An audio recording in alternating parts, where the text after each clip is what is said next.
భద్రాద్రికి ముక్కోటి శోభ వచ్చింది. ముక్కోటి ఏకాదశి అధ్యయనోత్సవాలు నేటి నుంచి ప్రారంభం కానున్నాయి. తెప్పోత్సవానికి హంస వాహనాన్ని సర్వాంగ సుందరంగా తీర్చిదిద్దారు. ఉత్తర ద్వారదర్శన మండపం ముస్తాబైంది. ఆలయానికి రంగులు వేయడం, ఆవరణలో చలువ పందిళ్లు, స్వాగత ద్వారాలు ఏర్పాటు వంటి పనులు పూర్తయ్యాయి. ఇవాల్టి నుంచి జనవరి 12 వరకు అధ్యయనోత్సవాలు కొనసాగుతాయి.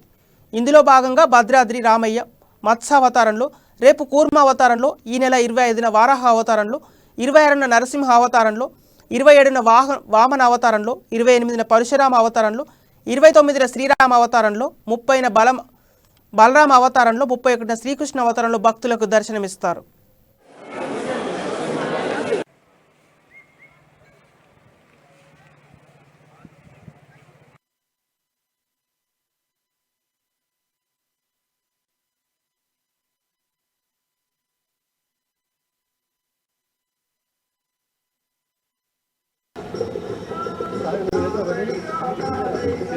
మొత్తం అన్ని ఎక్కడ తెల్ల కలర్ వేసి మొత్తం మొత్తం